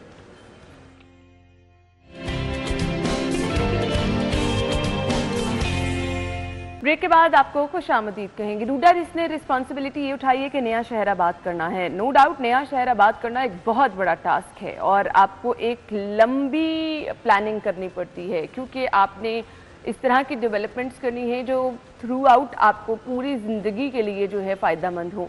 अगर आप ऑब्वियसली आज हमारे सामने अपने शहर में बहुत सारे मसाइल मिसाल एक मौजूद हैं और यहाँ से हम बहुत कुछ सीखते हुए एक नया शहर जब आबाद करने जाएंगे तो हम उन मसाइल का इदराक कर सकते हैं कि जी नए शहर में ये मसाइल नहीं होनी चाहिए। जब पोल्यूशन की मिसाल हमारे सामने है, मुख्तलिफ बीमारियाँ इस पोल्यूशन की वजह से फैल रही हैं।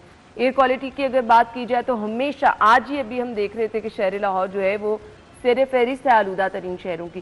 तो जब आप नया शहर आबाद करें तो ये चीज़ें आपने मिसाल बनानी है कि ट्रैफिक का निज़ाम बहुत बेहतर होना चाहिए। जो बड़े मसाइल होते हैं ना बड़े शहरों में, मसाइल क्या होते हैं? तजावुज़ात, ट्रैफिक, फिर आपकी एयर क्वालिटी बड़ी मैटर करती है। फिर आपके जो यहाँ पे लाहौर में हमें मसाइल नज़र आ रहे हैं, तजावुज़ात एक बहुत बड़ा मसला है। फिर जिसका जहाँ दिल करता है तामीरात कर लेता है, यानी कोई एक सिमेट्री नहीं है, कोई एक हमें प्लानिंग नज़र नहीं आती है। तो रूडा किस तरह से नए शहर की प्लानिंग कर रहा है, किस तरह से यहाँ के रिहायशियों को सहूलियात दी जाएंगी, वो जो बड़े मसाइल जिनका मैंने जिक्र किया इनको किस तरह से जो है पहले दिन से ही ख़त्म करने की प्लानिंग की जा रही है। मोहम्मद अहमद अनवार साहब हमारे साथ मौजूद हैं, assistant director investor relation commercial and business strategy department RUDA हैं। वेलकम कीजिए। अस्सलाम वालेकुम जी। अस्सलाम वालेकुम ji, really honoured to be here on your show. Thank you so much, आपके वक्त का भी बहुत बहुत शुक्रिया। विजन बड़ा मैटर करता है किसी भी काम के लिए। तो नया शहर बनाने के लिए तो विजन ही आपके पास प्रॉपर होगा तो आप कुछ कर सकेंगे। रूडा का विजन क्या है? Madam, Ravi urban development authority के विजन की अगर आप बात करते हैं तो बेसिकली ये रावी रिवर की रिजुविनेशन है, एक sustainable eco friendly urban hub बनाना है। जैसे कि जब आप एक नया एक मॉडर्न शहर जब बनने जा रहा है तो इसकी जो बुनियाद होती है एक स्मार्ट इंफ्रास्ट्रक्चर के ऊपर होती है, एनवायरनमेंट सस्टेनेबिलिटी के ऊपर होती है, इकोनॉमिक ग्रोथ बड़ी मैटर करती है इसके अंदर। तो जैसे आपने अभी बड़ी बात की कि इश्यूज़ के, चैलेंजेस के, ग्रोइंग अर्बनाइजेशन चैलेंजेस, जो रिस्क हम जी रहे हैं, आप मैं रिहायशी हैं लाहौर के और हम डेली बेस पे पोल्यूशन, ट्रैफिक कंजेशन हो गए जी बिल्कुल। साथ साथ एक अनप्लान्ड अगर अर्बनाइजेशन हो तो ये बढ़ भी जाते हैं। इसके अंदर इन चीज़ों को अगर केटर करते हैं तो इसका एक ही तरीक़ेकार होता है कि आप प्लान्ड अर्बनाइजेशन की तरफ जाएं, एक सस्टेनेबल प्रैक्टिसेस इस्तेमाल करते हुए आप अल्टीमेटली लोगों का एक क्वालिटी ऑफ लाइफ बेहतर कर सकेंगे और इवेंचुअली आगे एम्प्लॉयमेंट अपॉर्चुनिटीज क्रिएट होती हैं। सबसे बड़ा आप ये जिम्मेदारी भी आपकी होनी चाहिए ना कि लोगों को अच्छा मेयार ज़िंदगी मिले, अच्छी वहाँ पर अपॉर्चुनिटीज़ मिले। जी हमेशा जी जब प्लान्ड अर्बनाइजेशन होती है पूरी दुनिया में, जहाँ भी कुछ शहर नया डेवलप होता है तो उससे ये तमाम रिस्क आपके अवॉइड होते हैं। और आप एक जिस तरह हमारा शहर लाहौर माशाल्लाह एक अजीम कल्चरल हेरिटेज है, उसको महफूज बनाना भी बड़ा इसके लिए ज़रूरी है। तो रूडा कल्चरल हेरिटेज को किस तरह से महफूज कर रहा है? क्या ये प्राइम आपका है कि आपने कम अज़ कम जहाँ पर आपकी कल्चरल सारी वो आ रही उनको नहीं आपने कुछ? जी ऑब्वियसली उन साइट्स को, जैसे कमरान बारादरी है, हमारे पास जहांगीर का मकबरा है, नहीं जी बिल्कुल जी, उनका ये हमारा हक है, फ़र्ज़ है कि हम उनको उनकी हालत में रिवाइव रखें, उनको करें और उनकी हालत में उनको रखें। जी हमारी पहचान है, बिल्कुल जी बिल्कुल। सो अब जैसे कि मैंने कहा कि बड़े शहरों के मसाइल हैं, सो क्या यहाँ पर लाहौर में तो हम देखते हैं ना, जिसका जहाँ दिल करता है गाड़ी खड़ी कर दी, प्लॉट बना दिया, कोई प्लान वो नहीं है, पार्किंग भी नहीं है, तो आपने इतना बड़ा प्लाजा खड़ा कर दिया। तो किस तरह से इन चीज़ों को इंश्योर किया जा रहा है कि हर चीज़ आपकी बड़ी डिसिप्लिन में होनी चाहिए? मैम डिसिप्लिन बड़ा ज़रूरी है ज़िंदगी में भी और हर इदारे में भी। और अगर एक शहर बनने जा रहा है तो हम जब बार बार हम प्लान्ड अर्बनाइजेशन की बात करते हैं, ये क्या है, हर चीज़ देखें एक तमाम एक स्मार्ट इंफ्रास्ट्रक्चर इंटीग्रेट होता है आपस में। इसके अंदर जैसे अगर हम सस्टेनेबिलिटी की बात करें, सस्टेनेबिलिटी हमारा एक कोर ऑब्जेक्टिव है और हम बड़े फ़ख्र से अपने तमाम प्रोजेक्ट्स, सस्टेनेबिलिटी के प्रोजेक्ट्स को डिस्कस भी करते हैं और हम बताना भी चाहते हैं, लोगों को पता लगना चाहिए कि रूडा एक रावी सिटी की शक्ल में क्या शकार बनाना जा रहा है। तो इसके अंदर अगर हम सस्टेनेबिलिटी को ही अगर मेजर उसको डिस्कशन का हिस्सा रखें कि फॉरेस्ट से स्टार्ट करें, जो मेजर कंपोनेंट्स हैं हमारे, फॉरेस्ट आ जाता है तकरीबन रावी सिटी के अंदर 8 से 9 फॉरेस्ट हमारा जुरिस्डिक्शन हमारा एक जीनत बने हैं रावी सिटी के। उसके अंदर अगर हम स्टार्ट करें झोंक फॉरेस्ट से, झोंक फॉरेस्ट तकरीबन 3071 एकड़ का सबसे बड़ा प्रोजेक्ट है। इसके अंदर रूडा ने 1 लाख से ज़ायद दरख्त इस टाइम लगा चुका है माहौलियाती आलूदगी को चैलेंज करने के लिए, उसको सॉर्ट करने के लिए। उसके बाद इसी तरह इसकी मेंटेनेंस एंड फॉरेस्टेशन जारी है, तेज़ी से काम चल रहा है। इसी को रेप्लिकेट करते हुए हम अगले हमारे बाकी के जो फॉरेस्ट हैं इनको बेहतर करेंगे। फिर डंपिंग साइट्स हैं लाहौर में, आपको पता है रावी शहर में 2 हमारी नसीब में 2 डंपिंग साइट्स आई, एक लखो डेर की और एक महमूद बूटी की। और महमूद बूटी के भी बड़ा एक यूनिक प्रोजेक्ट बन रहा है और जो 50 to 60% कंप्लीट हो चुका है। इसको अगर आप देखें कि जहाँ जितना कूड़ा करकट लाहौर में उधर इकट्ठा है, उसकी हम जो लेयर्स है कूड़े की, उसको हम कवर करके उसके ऊपर अर्बन फॉरेस्ट बनाने जा रहे हैं और तकरीबन 5 मेगावाट का सोलर प्लांट एक क्लीन एनर्जी की तरफ भी जा रहे हैं। तो हम समझ लें कि इनिशिएटिव्स इतने बेहतर तरीके से ले रहे हैं ताकि हम अपने शहर को सस्टेनेबल बना सकें, लोगों की क्वालिटी ऑफ लाइफ को इम्प्रूव कर सकें। फिर इसी के साथ अगर कनेक्टेड मैं बोलता जा रहा हूँ कि एक्साइटेड होते हैं हम कि हमारा लोग जाने कि हमारा इदारा क्या कर रहा है और इस शहर के लिए क्या लोगों के लिए। चहारबाग आपका बहुत ज़बरदस्त प्रोजेक्ट है। बिल्कुल जी, चहारबाग ये हमारी अर्बन रीजनरेशन की हम बात करते हैं तो इसमें चहारबाग एक इटसेल्फ एक पाकिस्तान के one of the most beautiful infrastructure के साथ और एक प्लान्ड हाउसिंग प्रोजेक्ट की तरह सामने आएगा, जिसका फ़ेज़ 1 जो है वो उसका पोजेशन भी हम 1 से 2 माह के अंदर इंशाल्लाह लोगों को दे देंगे। और फ़ेज़ 2 जिसको हम चहारबाग एन्क्लेव कहते हैं, उसका डेवलपमेंट भी स्टार्ट हो चुकी है। और एक नया अगर बात करें तो हमारा जो इंफ्रास्ट्रक्चर्स हैं, जो पूरे शहर का इंफ्रास्ट्रक्चर हमने डेवलप करना, देखें हर शहर में पहले सड़कें जाती हैं, इंफ्रास्ट्रक्चर पहुंचता है, फिर वहाँ के जो लोग हैं वहाँ आबाद होते हैं और बेशक लोगों से ही शहर आबाद होते हैं, बट हमेशा इंफ्रास्ट्रक्चर पहली प्रायोरिटी पे आपके शामिल होता है। तो इसलिए यहाँ पे जो हमें मसाइल है ना लाहौर में, ज़ेरे ज़मीन पानी बहुत ज़्यादा और पता नहीं आने वाली नस्लों के लिए रहेगा भी नहीं। सो रूडा इसको किस तरह? जी रहेगा जी, बिल्कुल रहेगा। इसके लिए हम मेहनत भी कर रहे हैं। हम अपना एक प्रोजेक्ट है, हम बड़ी बात करते हैं रावी के रिवाइवल की, रिवर के रिवाइवल की हमेशा हमने बात की है और उसके अंदर रावी रिवर ट्रेनिंग वर्क्स हमारे इस टाइम जारी सारी हैं, जिसके अंदर हमारा ये एक बड़े हम शान से कहते हैं कि जी दुनिया का लार्जेस्ट रिवर फ्रंट सिटी है। अराउंड 46 किलोमीटर्स की इसकी सिर्फ एक लेंथ है, मैक्सिमम तो 1 किलोमीटर वाइड ये जाता है। इसके ऊपर बड़ी तेज़ी से काम चल रहा है और इट इज़ एक्चुअली हैपनिंग, सिर्फ प्लानिंग स्टेज में नहीं है, ये एग्जीक्यूट हो रहा है इस टाइम करंटली। इसके अंदर हमारा जो पहला फेज है जिसको हम लेक 1 कहते हैं, तकरीबन कोई 11 किलोमीटर की ये लेंथ आती है, 1 किलोमीटर वाइड है। ये रावी साइफन से स्टार्ट होता है। वैसे तो ये Ravi siphon to Multan road Mohlanwal तक जाता है हमारा प्रॉपर, ये पूरा 46 kilometre on the both sides of Ravi river. इसके साथ प्रोमेनाड्स हैं, इसके साथ फिर 300 फुट के रोड हैं दोनों साइड के ऊपर। एक बड़ा प्लान और एक कमाल का इंफ्रास्ट्रक्चर इसके साथ नज़र आता है। इसके अंदर हमने तकरीबन 4 किलोमीटर पे पहले साइड पे हमारा काम कंप्लीट हो चुका है। जो 11 किलोमीटर का हमने पहला एक टारगेट गोल रखा है कि हमने 1 से 1.5 साल के अंदर इसको कंप्लीट करना है, और on the other side 3 kilometres पे हम इस टाइम काम बड़ी तेज़ी से कर रहे हैं। तो उससे ये फ़ायदा होगा कि आपका जो नीचे हमने स्कार्सिटी की बात की, जो हमारा ग्राउंड वाटर है वो रिचार्ज होगा, और फिर इसके साथ कनेक्टेड वाटर ट्रीटमेंट प्लांट्स हैं जो हमारे गंदे नाले की शक्ल दे चुका है रावी, तो उससे हमने बाहर निकलना है। ये वाटर ट्रीटमेंट प्लांट्स जो हैं ये आपका क्लीन पानी को, इसी वेस्ट वाटर को ट्रीट करके फिर चलिए जी, दैट्स रियली ग्रेट। अच्छा मुझे ये बता दें, क्योंकि हम यहाँ पे लाहौर में देखते हैं ना कि आपके रहायशी इलाकों में कारोबारी सरगर्मियाँ भी चल रही हैं, कमर्शियल एक्टिविटीज़ भी चल रही हैं, सो रूडा इसको कैसे इंश्योर करे कि एटलीस्ट आपके रहायशी इलाकों से ये चीज़ें दूर रहें? जी मैडम, देखिए अब जब एक नया सिटी प्लान होता है उसमें इन्वेस्टमेंट अपॉर्चुनिटीज़ भी बहुत होती हैं। देखिए हम अपने रोज़गार के लिए लोग दिनों शाम मेहनत करते हैं, तो देखिए कारोबार तो बड़ा ज़रूरी है, और शहर के एक्सेस में भी हो ये भी बड़ी ज़रूरत है, लेकिन इसको प्लान तरीके से पोजीशन करना बड़ी ज़रूरी है। जैसे हमारा इंडस्ट्रियल एरिया है वो बड़ा पोजीशन इस टाइम प्लान उसको किया हुआ है। उसके बाद जो इन्वेस्टमेंट अपॉर्चुनिटीज़ की अगर हम सिर्फ बात करें तो सर्विसेज इसके अंदर आ जाती हैं। जब एक बड़ा एक शहर बनता है तो आप यहाँ देखें कि हम जब कोई सेमिनार्स करते हैं, पब्लिक प्राइवेट डायलॉग्स करते हैं, इन्वेस्टमेंट सेमिनार्स करते हैं, पाकिस्तान है, पाकिस्तान से बाहर, तो लोगों को इस चीज़ का बताते हैं कि जी इधर आपको एक बड़े प्रोजेक्ट से लेके मेगा प्रोजेक्ट से लेके अगर आपने वाटर ट्रीटमेंट प्लांट लगाना है तो उसकी भी इन्वेस्टमेंट पाकिस्तान में मौजूद है। अगर आपने कोई इंडस्ट्री लगानी है, मेगा इंडस्ट्री लगानी है, तो उसकी ज़मीन, उसका लैंड, उसका इंफ्रास्ट्रक्चर, जो इंफ्रास्ट्रक्चर हम बना रहे हैं जिसको सारा इंटरलिंक कर रहे हैं, वो इसी के लिए हम कर रहे हैं। फिर समझ लें कि एक बड़े प्रोजेक्ट से लेकर एक मेगा प्रोजेक्ट से लेकर कंस्ट्रक्शन के प्रोजेक्ट्स हैं। आप जानती हैं कि एक कंस्ट्रक्शन का अगर कोई प्रोजेक्ट है तो उसमें 40+ इंडस्ट्रीज उसका हिस्सा बनती हैं, उसको फ़रोग मिलता है, वो आ जाती हैं।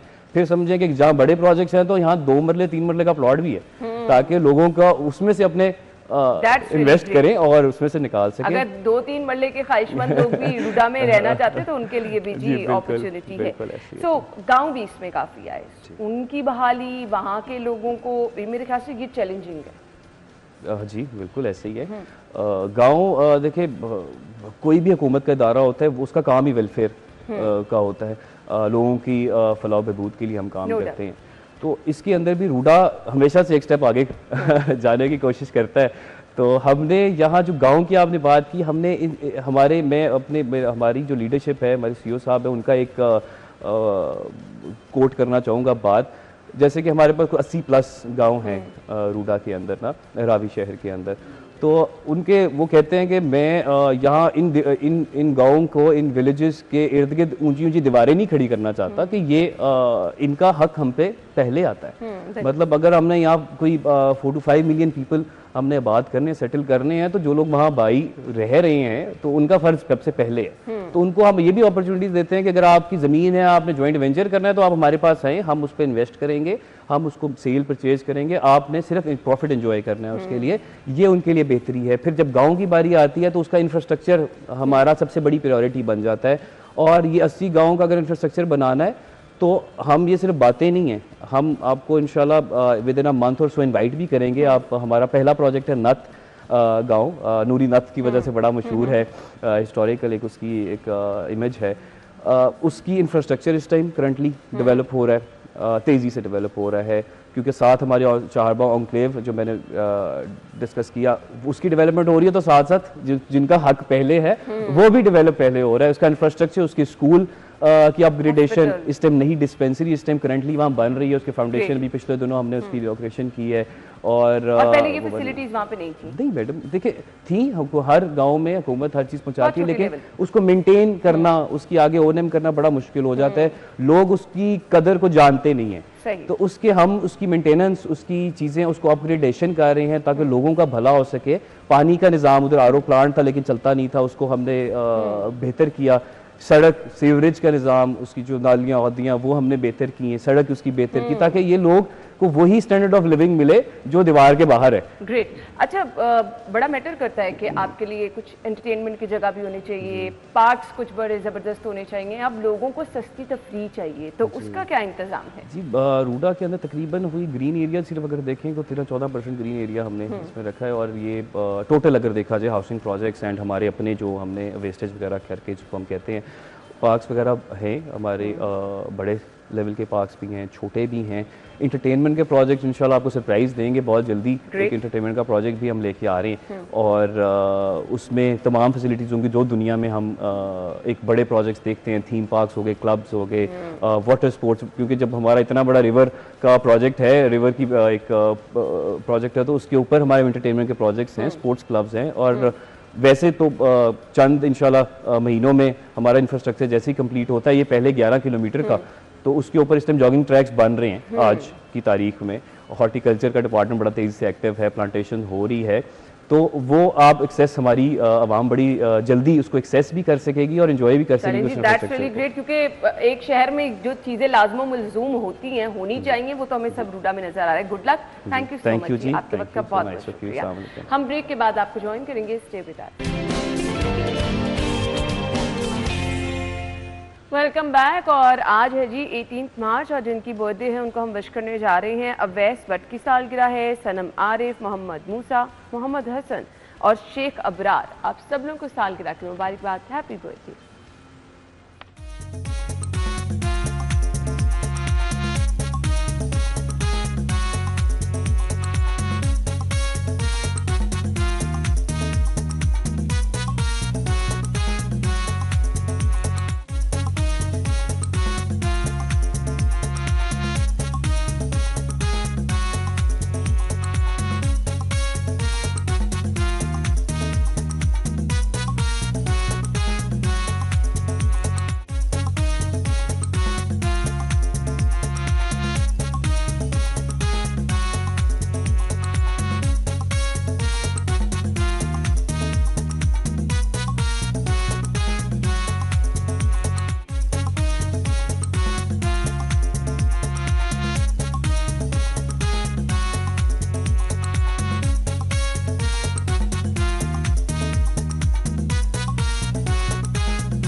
हम ब्रेक लेंगे, ब्रेक के बाद ज्वाइन करेंगे, स्टे विद अस।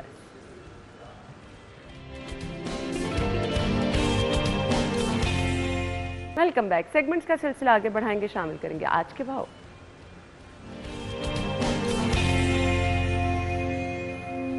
हमारे रिपोर्टर मायदा ओपन मार्केट में मौजूद है, आज की रेट लिस्ट उनके पास है। Over to you. सरकारी नरखनामों को जो कीमतें हैं उसको हवा में उड़ाना एक मामूल बन चुका है। वैसे हम रोज़ की बुनियाद पर देखते हैं कि दूसरा अशरा भी अपने अख्ताम पजीर को है, लेकिन सब्जियों की कीमतों में कहीं नुमाया कमी देखने में नहीं नजर आई। रोज़ की बुनियाद पर किसी न किसी सब्जी में होशरुबा इजाफा देखने में नजर आता है, कहीं 5 तो कहीं 10 रुपये की इजाफी कीमतों के साथ सब्जियाँ फरोख्त की जा रही हैं। सबसे पहले बात करेंगे आलू की सरकारी नर्ख 32 ओपन मार्केट में 35, प्याज सरकारी नर्ख 40 ओपन मार्केट में 45, टमाटर सरकारी नर्ख 45 ओपन मार्केट में 50, अदरक की सरकारी कीमत 360 जबकि ओपन मार्केट में 375, लहसुन सरकारी कीमत 395 ओपन मार्केट में 610, मटर सरकारी कीमत 85 ओपन मार्केट में 90, सब्ज मिर्च जो है वो 110 ओपन मार्केट में 115, बैंगन सरकारी कीमत 57 ओपन मार्केट में 60 रुपये में फरोख्त की जा रही है। गोभी के हवाले से अगर बात करें 38 सरकारी नर्ख ओपन मार्केट में 40। इसी तरह से मुख्तलिफ सब्जियों और गर्म मसाला जात जो है उसमें भी होशरुबा इजाफा देखने में नज़र आता है कि कहीं पर सब्जी कहीं पर जो है वो बंद गोभी या दीगर कीमतों में इजाफा देखने में नज़र आता है, तो वहीं पर जो लीमू या इस तरह की चीज़ें हैं उसमें भी इजाफा देखने में नज़र आता है। हमारी शहरियों का कहना है कि हुकूमत को चाहिए कि कम अज़ कम एक उम्मीद थी कि 1 महीना तो हमें रिलीफ दिया जाएगा, लेकिन उसमें भी कीमतों का कंट्रोल नहीं किया जा सका, जिसके बायस उनके लिए पूरा महीना हो गया सब्जियां खरीदनी मुश्किल तरीन रहा है। Thank you so much Maida. मुतालिबा तो लोगों का ठीक है और रोजाना की बुनियाद पर यही रिक्वेस्ट लोग कर रहे हैं कि मुतालिबा तो एक अलहदा से बात है, वो कौन सुनेगा। ये रिक्वेस्ट है जी जो आपके आगे रखते हैं बार बार लोगों की कि कम अज़ कम जितने रोज़े रह गए हैं सिर्फ रोज़ों में ही उनको रिलीफ फराहम कर दिया जाए।